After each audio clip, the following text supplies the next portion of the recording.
Like leadership, confidence is about the person and not their accomplishments. It's about having an internal belief that you can do great things and being the person who gets them done. What's interesting is we often fear that being confident will show up as being egotistical or conceited. But confidence is having a healthy ego, where we see ourselves as unique individuals. However, if you operate from an ego-driven state, you start to become less confident and more competitive. You start to compare yourself to others, and you start to measure yourself as either better than or less than the people around you. In either case, whether you're better than or less than someone else, you start to become distinctively separate from them. And as a result, you become defensive or judgmental. In an ego-driven state, we're measuring ourselves on external factors, like what we've done, what we know, or what our title is. We think if I know more, I can do more. And if I do more, hopefully I will be more. But if you're operating from confidence, you're operating from that state of being to begin with. It looks a little more centered and balanced. By believing that who we are being is enough to do a great thing, and then to learn great things, we become more confident.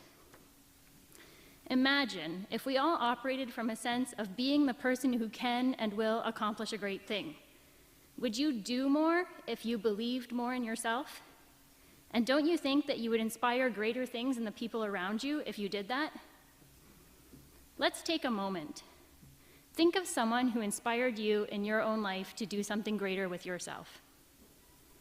I bet that that person pointed out to you some of your best qualities and told you to do more of that. And a result of doing more what you were naturally good at and what your natural talents were, I'm sure you went on to accomplish greater things in your own life. And I know that because you went on to accomplish greater things in your own life, you inspired other people to do the same. Confidence is contagious.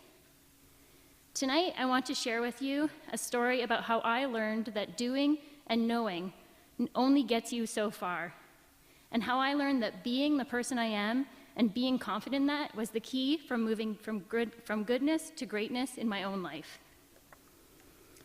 I went to university with the hopes of learning more and doing more, and then eventually becoming more.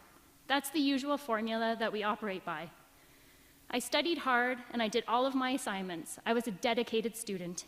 But in my first year of university, one of my first term papers, the comments on the paper said, "Sarah, not only do you not know how to write a research paper, you don't know how to write a paragraph, let alone a sentence." So I continued to work harder, to do more, and to know more, attempting all the right steps to gain success. But I wasn't truly able to excel at university until I had a professor who believed in me. It was my second year, and I received a new comment on my paper. A comment that was pivotal in changing my academic career. The comment on the paper was like nothing I'd ever received before. The comment wasn't about what I was supposed to know from the textbook or what I should have done to make my paper better. The comments that this professor wrote to me talked to me about who I was as a person and how that was great. She said something along the lines of, "You're being very creative in this paper and you like to think out of the box. It's clear that you have a passion to learn and to share with other people, and I can't wait to see more of that." In those comments, my professor told me that as a person, I was good enough to do better. My talents were in my curiosity and my creativity, and not in how I write a sentence or how I read a book. And before I share with you the results of those pivotal comments, I want to take a moment to highlight the attributes that that person had that shared with me to build my confidence. She listened to what I had to offer rather than told me what I needed to know. By listening to me, she built my confidence to learn more things. This professor, unlike previous ones, was open to interpretation rather than locked into their own opinion.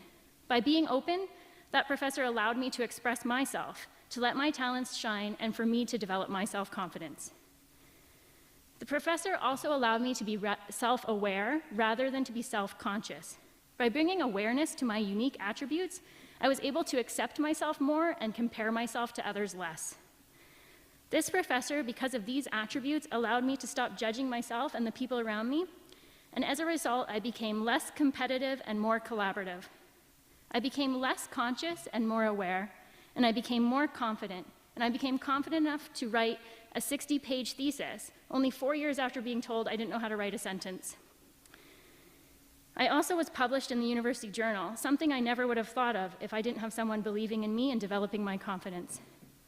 This professor's confidence, not only in herself to make different opinions and to share different observations than the other ones, but she also built a confidence in me to help me become something better, to do greater things than I ever even thought was possible at the beginning of my university career. Can you imagine the creative, collaborative, and happy, productive communities, workplaces, and families we could have if we all operated from a focus of being someone greater, of being confident? Confidence is contagious. So let's spread our belief in ourselves to others. Let's allow other people to be confident and capable by first being confident in ourselves.